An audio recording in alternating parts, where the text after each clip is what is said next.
And it was about two men that were facing their death, facing their demise. And I'm not going to tell you the rest of the story, but they decided not to die the way all of us have been taught to die. You know how we've been taught to die?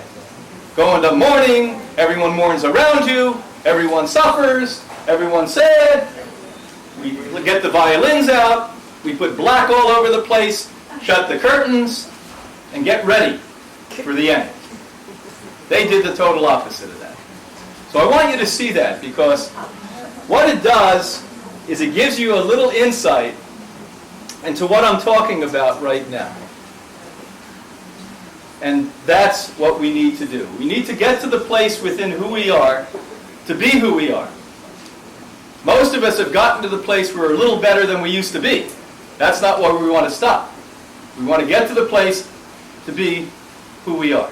Because if we're at that place where who we are, we then start to genuinely and authentically communicate with ourselves and others.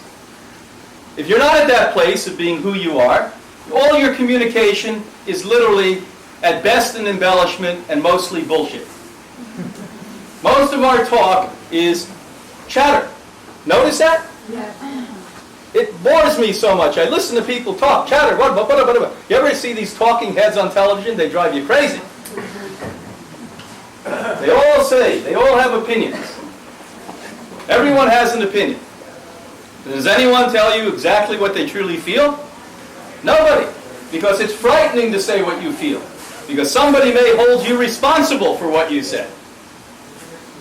Politicians today literally hire people, spend millions, multi-millions of dollars to have pollsters tell them what to say. Now, isn't that strange? They are briefed for hours and hours before they get up and speak. And these are leaders, they say. Start to be authentic people. Tonight you're going to experience authenticity. Gabriel's an extraordinary man. I just love him very much. I love to do the same work. We do work together all over the world, sometimes do conferences together. And so you're going to see something tonight that is a little bit about what I've just discussed with you. It's going to be about a heart communicating with you. And don't listen to the words. Don't listen to the words. Feel the feeling. Feel the feeling. Every once in a while we have that opportunity here. How many of you ever heard Edgar Mitchell, the astronaut that went to the moon, speak? Interesting guy. Had him here several times. Guests loved everything about the lecture. I would say, what did he say? Nobody knew. Nobody knew a word what he said. What did he say? What did he mean? I don't know. It was great. Can he come back again? How many of you have ever heard Viktoras Kovinskis speak? He's the master of this. You can sit with Viktoras for 75 hours. Love everything he says. Not understand a word. Love everything he says. Why is that so fulfilling? Do you understand music? Not really, but you love it, right? The intellectual think they understand music. We had a guy here about 20 years ago when we first moved, about a year after we opened here from Boston. And it was really funny. He was diagnosed with a very so-called deadly disease, and his hobby was wine. Now, can you imagine that? And his big question to all of us constantly, almost 24 hours a day, all of the other guests, is how am I going to get on the raw food diet? How am I going to do this living food stuff and still drink wine? And our answer was consistently what? I think we're going to move more. We're not. We're not going to do it. So anyway, what I saw this man do is come to a point where in the class here, he was disrupting the class one day. And I suggested that he stand up in front of the group and articulate to the group and ask this question that he's asking piecemeal to everyone. He said, you know, the most important thing in my life is wine. And it was really interesting to watch what the guest said to him. If the most important thing in your life is wine, no wonder you're so sick. One woman in the back said, I understand you've been married for 40 years. Is that not important? And he turned red. Another guy said, you told me the other day you had 3 children. Is that not important? And he turned even deeper red. The other person over here said, don't you like to understand clearly what's going on at any given time? And he turned even deeper red. Because what we do sometimes, we divert our attention. We divert our attention from thinking about what we really should be thinking about.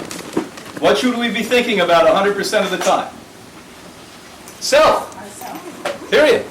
Now that's a scary thing for Judeo-Christian theology if you read it improperly. Because God forbid you ever think about yourself. You ladies, listen closely. God forbid you ever think about yourself.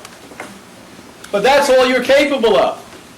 And you've been discouraged from thinking about yourself from the time you were born.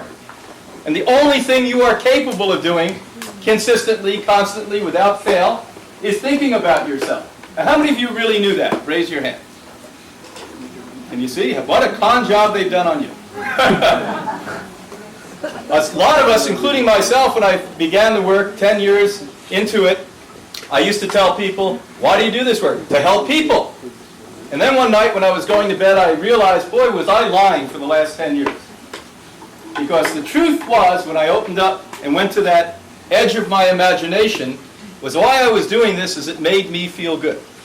Do you understand that? Mm-hmm. That's what we're talking about, people. We always have niceties that we use in dialogue. Accepted terminology that everyone pats you on the back and says you're a good girl or a good boy. You follow? And so if you say those niceties, everyone's going to be pleased with you. But if you tell the truth to people, they know it's the truth, but still they don't want to get the truth. So this fella got the truth. It was really funny. He healed himself completely. And I said, what do you do with your wine cellar? He said, I donated it to people who were thinking about things that were not as important in their life as they should. Now, isn't that an interesting transformation that this man made? You talk about transformation. Well, Gabriel's here. You about ready to roll? Okay, let's give Gabriel a hand.